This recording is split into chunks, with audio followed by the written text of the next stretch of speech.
The human warship, so powerful it was banned. Part 1. Captain Alex Mercer stood at the observation deck of Earth's orbital defense platform.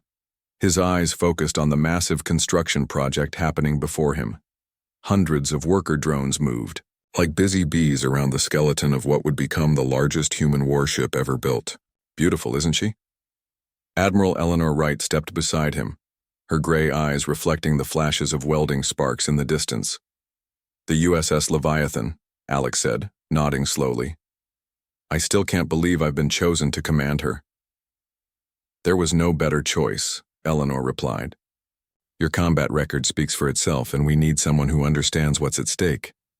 What was at stake was nothing less than humanity's place in the galaxy. Humans had discovered faster-than-light travel just 15 years ago, bursting onto the galactic scene with excitement and hope. The reception from the established alien species had been cold at best, hostile at worst. The Galactic Council still treats us like children, Alex said, watching as a massive hull plate was moved into position by robotic arms. Children who might burn the house down, Eleanor corrected. They fear us, Alex. Most Council species took centuries to develop the technologies we mastered in decades. They call it reckless advancement. The Admiral wasn't wrong. When humans joined the galactic community, they were immediately placed under strict rules and limits. Human ships could only have engines of certain power. Human weapons could not exceed specific destructive capabilities. Human territory was limited to Sol and 3 nearby star systems, all for galactic stability and safety, the Council had claimed. Dr. Kelly is waiting for us in Lab 4, Eleanor said, checking her watch. It's time you saw what makes the Leviathan special. They walked through gleaming corridors filled with engineers and technicians, all working on different aspects of the massive project. Security was tight. Retinal scans, voice recognition, and armed guards at key points. Whatever was happening here was beyond top secret. Dr. Peter Kelly was a short man with wild gray hair and the energy of someone half his age. His lab was a mess of holographic displays, prototype components, and half-empty coffee cups. Captain Mercer, finally I get to meet the man who'll be in charge of my baby, Dr. Kelly said, pumping Alex's hand enthusiastically. Your baby seems quite large, Doctor, Alex replied with a small smile. Size matters when you're making history. Kelly winked, then turned serious. Let me show you why the Council will be absolutely terrified when they learn what we've done. Kelly pulled up a holographic display showing the internal systems of the Leviathan. What Alex saw made his eyes widen. This can't be right, he muttered, leaning closer to the display. These power readings would require antimatter. Lots of it, Kelly finished for him. More than the Council permits any non-founding member to produce or possess. Alex looked between the doctor and the Admiral. How are we getting around the restrictions? Smuggling? Kelly laughed. Much better than that. We're harvesting it directly from quantum foam through a process I call hawking. Collection. The Council's scientists think it's theoretically possible but impractical. They're wrong. The doctor pointed to a section of the ship's core. These collectors draw microscopic amounts of antimatter directly from the quantum vacuum itself. Individually, each amount is tiny, but with thousands of collectors running simultaneously, we create a virtually unlimited power source, Alex said, understanding dawning. And since we're not technically producing antimatter through conventional means, we aren't violating the letter of the treaty, Admiral Wright finished. Just as the kinetic impact weapons aren't technically mass drivers because they use gravitational acceleration instead of electromagnetic. Alex moved closer to the display, studying the ship's specifications. The Leviathan was 1 kilometer long, with armor made from layered metamaterials that could adapt to different types of attack. Its main weapons were the quantum cascade cannons, devices that could disrupt the atomic bonds of their targets. All of it was built using loopholes in the Council's restrictions. Will it work? Alex asked finally. In simulation, the Leviathan could take on a small fleet of Council warships and win, Dr. Kelly said proudly. In reality, we won't know until we test it. And if the Council discovers what we've built before we're ready? Alex asked, looking at Admiral Wright. That's why secrecy is paramount, she replied. The official records show we're building an exploration vessel. Powerful sensor arrays, large crew quarters, minimal weapons. The Leviathan's true capabilities are hidden behind security protocols even most of the construction teams don't know about. Alex walked to another window overlooking the construction. From this angle, he could see more of the ship's hull taking shape. It was sleek despite its size, with lines that suggested speed and power. "You should know the real purpose of this ship, Captain," Admiral Wright said, her voice lower now. "The Leviathan isn't meant for conquest. It's not even primarily meant for battle." "Then what is it for?" Alex asked. "Respect," she said simply. "The Council species see us as primitive newcomers, barely worth their attention except as a potential threat to manage. The Leviathan will show them that humans aren't to be dismissed or controlled. It will force them to recognize us as equals." Kelly nodded enthusiastically. "It's a negotiating tool, Captain. The biggest stick anyone has ever brought to a diplomatic meeting." Alex considered this. All his career, humans had been fighting for scraps, permission to settle one more planet, to build a few more ships, to trade with one more alien species, always asking, always being treated as less. "When will she be ready?" he asked. "Final systems integration in 6 weeks," Dr. Kelly said. "Then shakedown crews and weapons testing in the asteroid belt where we can hide the energy signatures." "And then?" Alex pressed. Admiral Wright's face was grim but determined. "And then we wait for the right moment to reveal what we've built, a moment that will change humanity's place in the galaxy forever." Alex looked once more at the growing shape of the USS Leviathan. A warship so powerful it might one day be banned, but not before it served its purpose.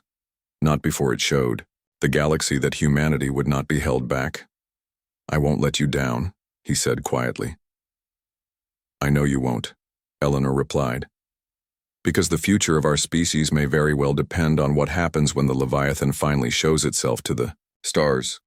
The human warship, so powerful, it was banned. Part 2, 3 months later, Captain Alex Mercer sat in the command chair on the bridge of the USS Leviathan.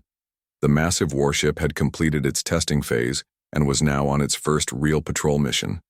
While the ship's true capabilities remained secret from the Galactic Council, the Leviathan had been officially registered as a heavy exploration vessel in Council records. The bridge was spacious, with workstations arranged in a semicircle. Before the main view screen, Lieutenant Susan Ford manned the tactical station, her fingers moving quickly over the controls as she ran routine weapons checks. "All systems nominal, Captain," she reported. "The stealth systems are working perfectly. No one knows we're here." "Good," Alex replied. "Let's keep it that way unless we have no choice." The Leviathan was patrolling near the New Terra colony. New Terra was humanity's most distant settlement, a lush world with 3 small moons and abundant resources. Its location at the edge of human space made it vulnerable to raids, particularly from the Craven Empire. The Craven were reptilian beings with tough, scaled skin and territorial instincts. They saw human expansion as a threat, even though the Council had severely limited where humans could settle. Craven raiders had attacked human ships and outposts several times in the past year. "Captain, we're receiving a distress signal from New Terra," announced Communications Officer Olivia Grant, her voice tense. "They're under attack. Multiple Craven warships have entered orbit." Alex leaned forward in his chair. "Show me." The main screen changed to show the blue-green planet of New Terra. Around it, nearly 30 Craven warships had formed an attack formation. The colony's small defense fleet, just 5 outdated ships that the Council permitted them to have, was desperately trying to hold them off. "This isn't a raid," remarked First Officer Daniel Collins. "This is an invasion force." Alex's jaw tightened. This was exactly the scenario the Leviathan had been built for, but revealing the ship's true power would change everything. Once the Council learned what humans had created in secret, there would be consequences. "How many colonists on New Terra?" Alex asked. "Just over 2 million, sir," Olivia replied. "Mostly families." The choice was made in that moment. "Bring us out of stealth mode. Set course for New Terra maximum speed combat stations." Throughout the massive ship, alarm lights flashed as crew members rushed to their battle positions. The Leviathan's advanced engines powered up to full capacity, pushing the kilometer-long vessel through space at incredible speed. "Sir, the Craven have begun orbital bombardment of the main colony site," Susan reported grimly. "The defense fleet is down to 2 ships. "Time to arrival?" Alex asked. 3 minutes, sir." Alex's hands gripped the arms of his command chair. "The moment we arrive, target the Craven command ship with communications. I want to talk to whoever's in charge." When the Leviathan dropped out of FTL travel near New Terra, its sudden appearance created a momentary pause in the battle. The human warship was far larger than anything the Craven had expected to encounter. "Sir, the Craven command ship is hailing us," Olivia reported. "On screen," Alex ordered. The face that appeared was scaled and reptilian, with vertical pupils and yellow eyes. Commander Vexthar of the Craven Empire wore ornate armor with insignia showing high rank. "Human vessel," the Craven commander said, his voice containing a slight hiss. "Your presence is noted but irrelevant. 1 ship cannot stand against our fleet. Surrender the colony or be destroyed with it." Alex kept his expression neutral. "This is Captain Alex Mercer of the USS Leviathan. You are attacking a peaceful human settlement in violation of Galactic Council law. Withdraw your forces immediately." The Craven commander laughed, showing rows of pointed teeth. "Your species' arrogance is legendary, but this is absurd even by human standards. Your colony has resources we desire and the Council is far away. This is your final warning," Alex said calmly. "Withdraw or face the consequences." "You threaten me? With 1 ship against 30, Vexithar sneered. "Your exploration vessel is no match for a Craven war fleet." Alex signaled to cut the transmission. They made their choice. "Lieutenant Ford, lock quantum cascade cannons on the 3 lead vessels." Susan's fingers flew over her console. "Targets locked, sir. Weapons charged at 15% power." "Fire," Alex ordered. The Leviathan's main weapons powered up, drawing energy directly from the quantum foam collectors. When they fired, 3 beams of blinding blue-white energy lanced across space. Each struck a Craven warship with perfect accuracy. What happened next stunned everyone on the bridge. The Craven ships didn't explode or break apart. They simply disappeared. The quantum cascade effect had disrupted the atomic bonds holding the ships together, reducing them to scattered particles. Silence fell across the bridge as the crew stared at the viewscreen in shock. Even Alex hadn't expected such devastating power. 3 Craven warships completely destroyed, sir," Susan finally reported, her voice barely above a whisper. "No debris, no survivors." "Open a channel to the enemy fleet," Alex ordered. When Commander Vexithar's face appeared again, the Craven looked visibly shaken. His yellow eyes were wide, and his scales had paled. "That was 15% power," Alex said calmly. "Care to reconsider your position?" "What manner of weapon is this?" Vexthar demanded, his earlier arrogance gone. "The Council forbids such technology." "The Council forbids many things," Alex replied. "Yet here you are attacking our colony. You have 1 minute to begin retreat, or we target your command ship next." The Craven commander hissed something to his officers off-screen. "This is not over, human. The Council will hear of this weapon." "I'm counting on it," Alex said. 50 seconds remaining. The transmission cut off. Within moments, the Craven fleet began to move away from New Terra, forming up for a jump to FTL. "They're retreating, sir," Susan confirmed. "All Craven ships are leaving the system." A cheer erupted across the bridge, quickly silenced by Alex raising his hand. "Send word to New Terra Colony. Tell them they're safe for now. And contact Admiral Wright immediately. The Council will know about the Leviathan soon. We need to prepare for what comes next." As the massive warship moved into orbit around New Terra, Alex knew that humanity's place in the galaxy had just changed forever. The Leviathan had proven itself more powerful than anyone had imagined, and now the real challenge would begin. The human warship, so powerful, it was banned. Part 3. 2 weeks after the battle at New Terra, Captain Alex Mercer and Admiral Eleanor Wright stood in the center of the vast Galactic Council chamber. The circular room towered around them with seats for representatives of over 200 species arranged in rising tiers. The 12 members of the High Council sat on an elevated platform, looking down at the two humans with expressions ranging from curiosity to open hostility.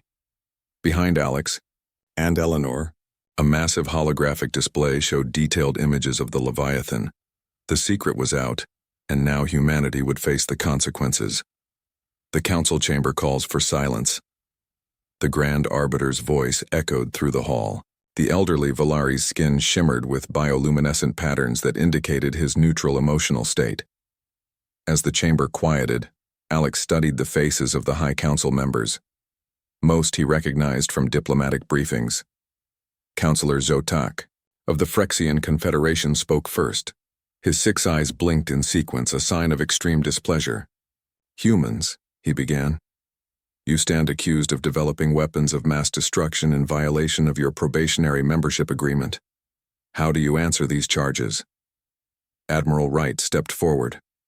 "With respect, Counselor, we have violated no specific provision of the agreement.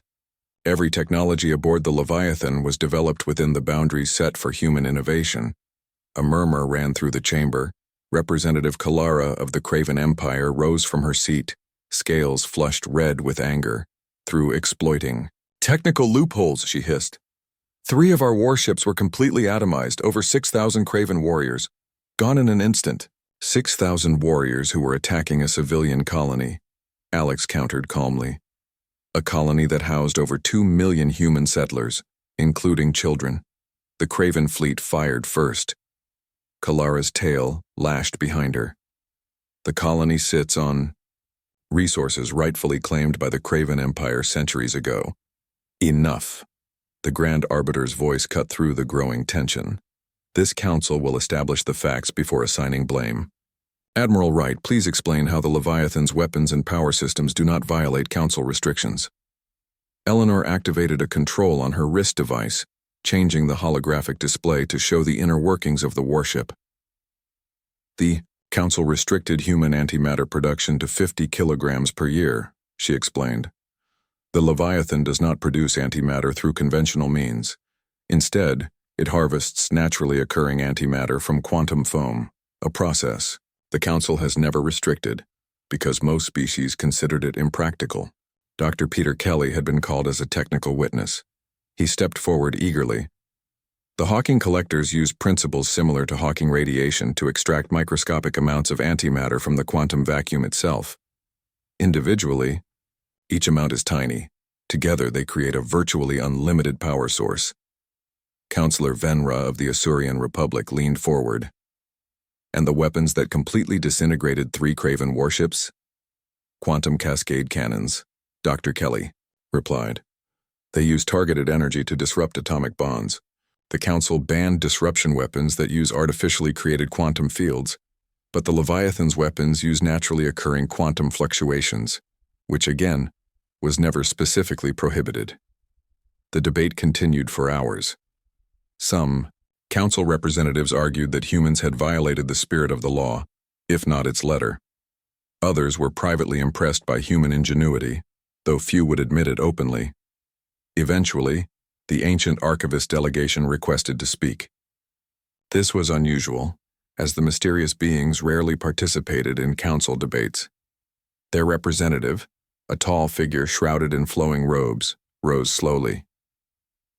"We have reviewed the treaty provisions," the archivist intoned, voice resonating oddly, as if coming from multiple sources. "The humans are technically correct. They have not violated the letter of the law, though perhaps its spirit." Alex noticed that many council members seemed disturbed by the archivist's assessment. If even the neutral record-keepers of the galaxy acknowledged the humans had found valid loopholes, it would be difficult to punish them directly. After much debate, the High Council withdrew to deliberate in private. Alex and Eleanor waited in a side chamber joined by Dr. Kelly. "What do you think will happen?" Kelly asked nervously. "They have 3 options," Eleanor replied. "They can ignore the loopholes and punish us anyway. They can close the loopholes and restrict us further. Or they can recognize that treating us like children has backfired and give us full membership. Which do you think they'll choose? Alex asked. Eleanor smiled slightly. Which would you choose if an upstart species just proved they could build a warship capable of destroying your fleet? 2 hours later, they were called back into the chamber. The mood had changed. There was less open hostility and more watchful caution in the eyes of the council members. High Counselor Venra stood to deliver the verdict, his 4 arms held open in the formal speaking posture of his species. It is the decision of this council that the human vessel designated Leviathan represents an unacceptable threat to galactic stability, he announced. The ship is hereby banned from operation. It must be decommissioned immediately under council supervision. Alex felt a flash of anger, but Eleanor's face remained neutral. However, Venra continued, in recognition of humanity's legitimate security concerns, the restrictions on conventional human fleet development will be eased. Your species may build up to 50 warships of classes already approved by the Council, rather than the previous limit of 20. He paused, looking directly at the human delegation. And furthermore, humanity's probationary status is hereby ended. You will be granted full membership in the Galactic Council, with all rights and responsibilities therein. The chamber erupted in voices, some protesting, others expressing approval. The Grand Arbiter called for order. As the session ended and they left the chamber, Alex turned to Eleanor. They're still limiting us, just differently. Eleanor's eyes gleamed with satisfaction.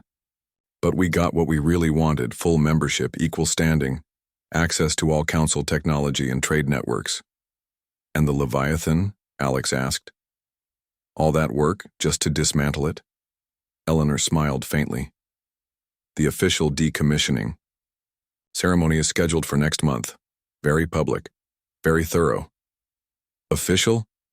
Alex repeated, catching her emphasis. Admiral Jenkins will take command of the Leviathan for its final voyage to the decommissioning station, she replied. You are being reassigned. To what? Project Phoenix, she said quietly as they boarded the transport back to their ship. What we learned building the Leviathan will now help us build 5 new ships, each just within our new treaty limitations. Alex understood then. The Leviathan had never been intended as more than a demonstration, a show of human potential that would force the Council to take Earth seriously. The gambit had worked perfectly.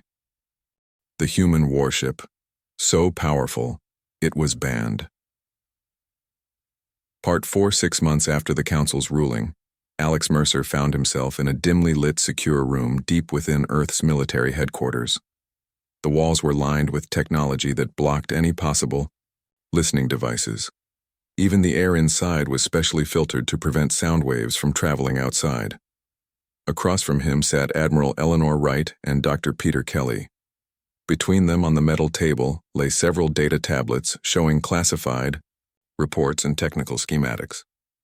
The decommissioning ceremony was quite convincing, Admiral Wright said with a slight smile. The Council observers seemed satisfied watching the Leviathan being dismantled piece by piece. What they observed being dismantled was very convincing. Indeed, Dr. Kelly agreed, pulling up images on his tablet. The hull fragments, weapon housings, and power cores they witnessed being destroyed were perfect replicas. Expensive ones, too. Alex leaned forward, lowering his voice despite the room's security. So where is the real Leviathan? Admiral Wright's expression turned serious. That's need to know, Alex, and right now you don't need to know. But I can tell you this. Our intelligence suggests something is stirring in the outer rim. Something ancient and dangerous that has the Council species genuinely frightened. The precursors, Dr. Kelly whispered, a gleam of excitement in his eyes. Most species in the galaxy knew of the precursors, an ancient civilization whose abandoned technology had jump-started many species' development, including humanity's. The first faster-than-light drive humans built had been based on precursor ruins found on Mars. But the precursors themselves had vanished thousands of years ago. There are rumors they're returning, Dr. Kelly continued. Council communications. We've intercepted mention unusual energy signatures and unexplained disappearances of outposts near the galactic edge. If true, Admiral Wright said, the Council might soon be grateful for human innovation, loopholes and all. Which brings me to why you're here. She slid a data crystal across the table. Project Phoenix, 5 new warships, each incorporating lessons learned from the Leviathan but staying just within our new treaty limitations. Alex picked up the crystal, turning it in his fingers. And my role?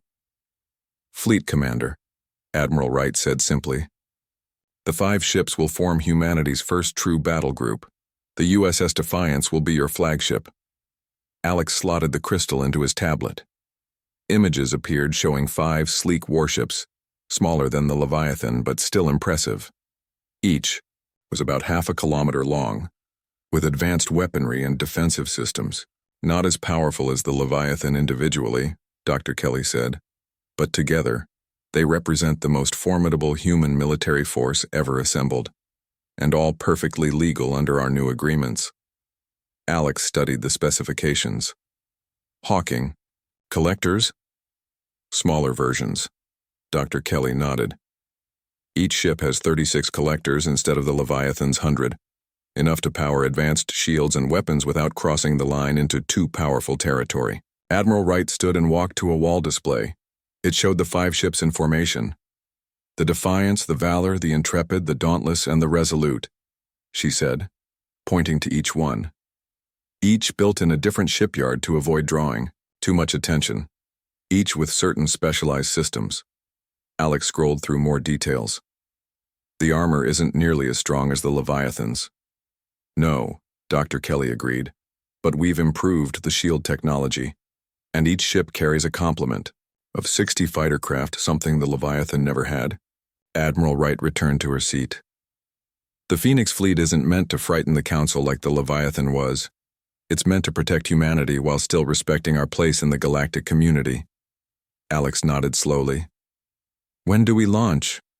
The Defiance is ready now, Admiral Wright replied.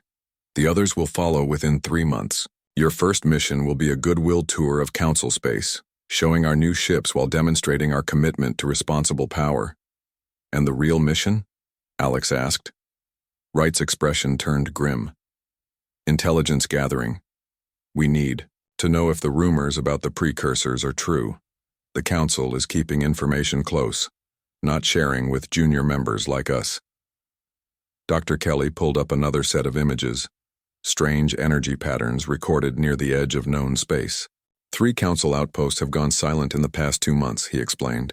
The official explanation was equipment failure, but our sources suggest otherwise. Something destroyed those outposts and the Council is afraid. Alex studied the data. You think the Phoenix fleet might encounter whatever this is? We hope not, Admiral Wright said. But if the threat is real, we need to be prepared. That's why each Phoenix ship carries one piece of technology that isn't on the official specifications. She lowered her voice further. Quantum communication arrays. Instant communication across any distance, based on technology we found in those same precursor ruins on Mars. The Council believes humans haven't mastered it yet. More loopholes? Alex asked with a slight smile. More protection, Wright corrected. If the worst happens and you encounter something beyond our capabilities, you can call for help instantly, including calling the Leviathan if necessary. Doctor. Kelly clapped his hands together excitedly. The Phoenix ships also have empty bays where hawking collectors could be quickly installed to boost power if needed. Not there now, of course, that would violate the treaty, but the infrastructure is in place. Alex understood. The Phoenix fleet was humanity's public face, powerful but acceptable to the Council. Behind the scenes, Earth was preparing for something worse. Your crew has been selected, Admiral Wright said, passing over another data crystal. All veterans, all briefed on the sensitive nature of this mission. Your first officer will be Commander Lisa Hayes. She served on the Leviathan during its test phase. Alex nodded. When do I take command? Tomorrow at 0800.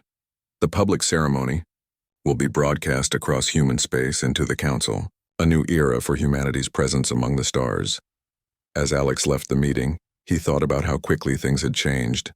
6 months ago, the Leviathan had been humanity's secret weapon, built to force respect from the Council. Now, humans, had full membership, an expanded fleet, and were preparing for an unknown threat from the edge of the galaxy. Whatever came next, Alex knew one thing for certain. Humanity would face it on their own terms. The human warship, so powerful, it was banned. Part 5 Fleet. Commander Alex Mercer stood on the bridge of the USS Defiance, watching the stars on the main view screen. The ship cruised smoothly at the head of the Phoenix fleet. Behind the Defiance, 4 more state-of-the-art warships maintained perfect formation: the Valor, the Intrepid, the Dauntless, and the Resolute. For 3 months, the fleet had carried out its public mission, visiting council worlds, participating in joint exercises, and showing that humans could be responsible members of the galactic community. But now they approached the real reason for their journey: the mysterious happenings at the edge of known space. "Approaching the Outer Rim Monitoring Station, sir," reported Navigator Eric Mason. His fingers moved across the control panel, adjusting their course slightly. "Take us out of FTL, Lieutenant," Alex ordered. "Let's see what has the Council so spooked." The 5 ships smoothly decelerated into normal space near a remote Council outpost.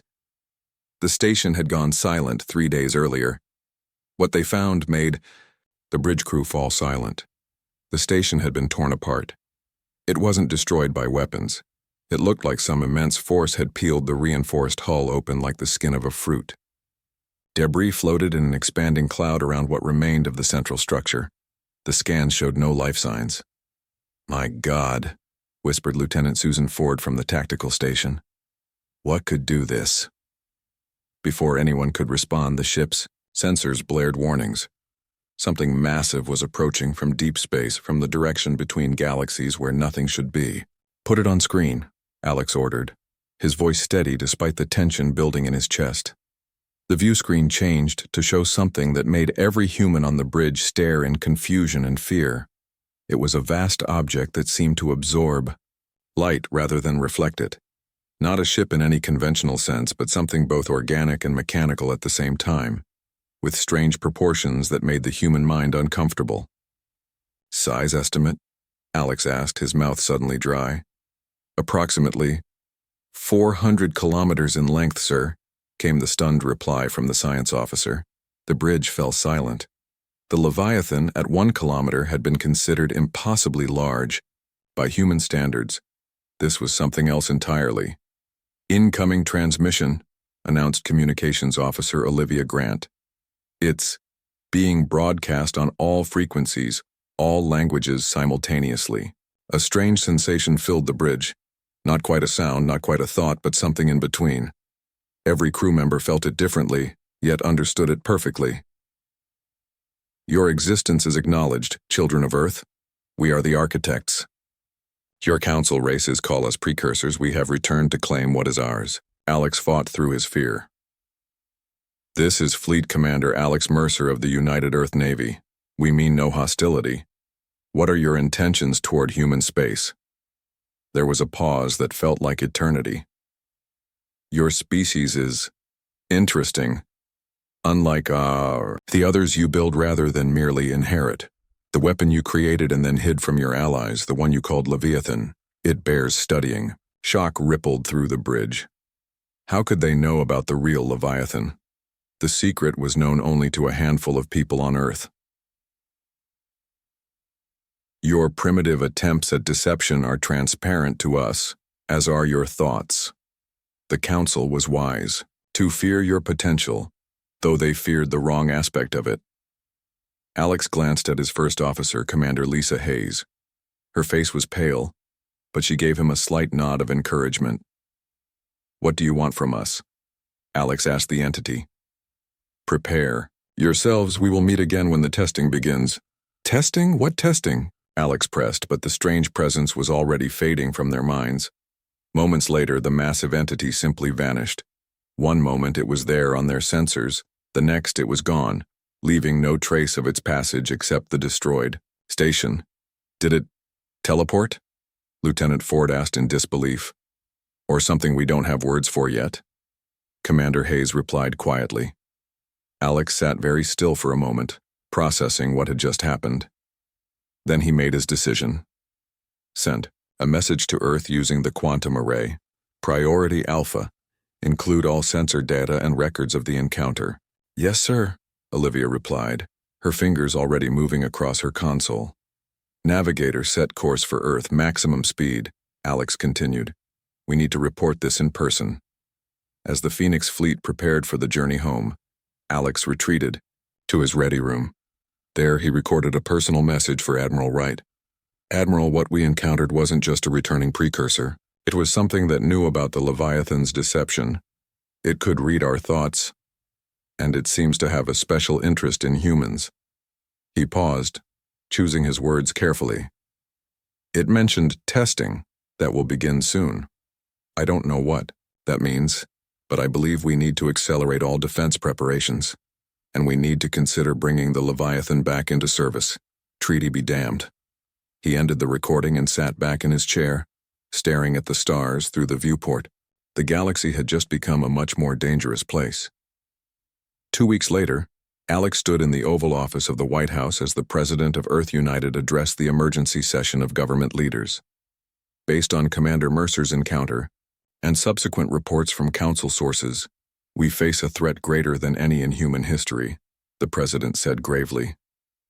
Therefore, I am authorizing Operation Last Light, the full reactivation of the Leviathan and accelerated production of Phoenix-class vessels. Admiral Wright, standing beside Alex, spoke next. We've already contacted the Galactic Council. To our surprise, there was no objection to recommissioning the Leviathan. It seems the Council species are as frightened as we are. Alex wasn't surprised. The entity they'd encountered had called the Council races children, just as it had called humans children. Whatever the precursors truly were, they viewed all current galactic powers as insignificant. What happens now? Alex asked as the meeting concluded. Admiral Wright's expression was grim but determined. Now we prepare. The Leviathan is being brought out of hiding. The Phoenix fleet will be expanded to 20 ships, and we're sharing our Hawking collector technology with the Council races in exchange for their advanced defensive systems. Will it be enough?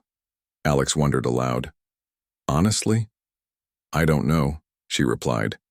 But the entity seemed especially interested in human innovation, our ability to build rather than inherit. Perhaps that gives us an advantage. Alex thought about the strange being and its mention of testing. He had a feeling that humanity's tendency to bend rules and push boundaries was about to be tested like never before, and the banned warship, the Leviathan, might soon become the template for humanity's last best hope.